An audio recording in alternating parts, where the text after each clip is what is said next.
Alfie didn't eat much for lunch. All that bending over the shoe shine box seemed to kill his appetite a little. The smell of the polish and the fact that the steam from the engines was catching in his throat didn't help either. But he knew that he wouldn't be able to work as hard in the afternoon if he didn't have something, so he managed a small steak and kidney pie from the food stall. The pastry was heavy and dry, and there was more gravy than meat inside. He was sure there'd only been one bite of steak and 2 grisly pieces of kidney, but it filled him up for now. Business was slow in the afternoon, and the day had grown colder. A strong breeze was pouring through from the exit on Euston Road and rattling around the platform, forcing the commuters to wrap their coats tighter around themselves. Between 2 and 4 o'clock, there were never many customers, which meant that Alfie could spend more time on the island of despair with Robinson Crusoe. But he knew that the early evening crowds would start pouring through soon, and when they did, he might get a customer or two. A little after 3:30, a thin, middle-aged man wearing a brown military uniform that looked as if it had been freshly pressed about 10 minutes earlier sat down without a word and placed his right foot on the footrest. Alfie said nothing and simply got to work as the man pulled a document folder from his briefcase and gave his full attention to the thick file in his hands, shaking his head every so often and muttering rude words under his breath. When he said one that was very rude, Alfie sniggered a little and dropped his polish jar. Immediately, the man put his folder down and stared at the boy. "What was that?" he said after a moment. "Sorry, sir," said Alfie. The man shook his head. "No, I'm sorry," he said. "Was I talking to myself again?" Alfie nodded, and the man laughed. "Oh, it's a habit of mine," he said. "My wife's always telling me off about it." He put the folder aside for a moment and watched as Alfie picked up a cloth and ran it across his left heel. "You're very good at that," he said finally. "Been at it a while, have you?" "More than a year, sir," said Alfie. "Good Lord! How old are you, boy?" "9, sir." 9 years old and already earning a living. It's like being back in Dickens' time. Ever read Dickens? "No, sir." Ever read anything? "Yes, sir." "What?" "Robinson Crusoe." "Oh, I haven't read that since I was a boy. Read Oliver Twist or Nicholas Nickleby. I promise you'll enjoy them. I'm reading this new chap, Lawrence, but I don't think he'd be right for you just yet. Shouldn't you be in school anyway?" Alfie looked up but said nothing, and the man simply shrugged his shoulders and looked away. "None of my business, I suppose," he said. "I have enough to concern myself with it, without worrying about the well-being of every waif I run into." Some of the polish was clogging up the bristles on Alfie's brush, and he shook it out, rubbing it against the floor to remove the grit, leaving a grimy residue on the tiles beside him. The man didn't say anything else as Alfie worked, but returned to his folders instead, turning the pages quickly, making notes on some of them with an expensive-looking pen, drawing great lines through others.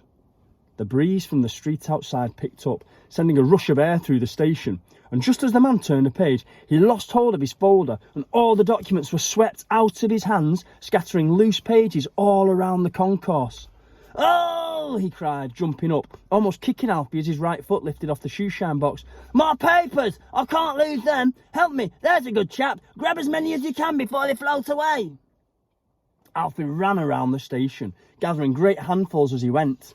They were everywhere, over by the tea shop, close to the ticket counter, near the tobacconist's, next to the newspaper stall. But he grabbed, and before he knew it, he had more than 40 pages in his hands. And as he looked around, trying to see whether there were any more in sight, his eyes fell on the top page that he was holding. It was an official-looking document, fancy writing and expensive paper, with the words East Suffolk and Ipswich Hospital inscribed across the top and Latin writing underneath, even though no one could speak Latin anymore.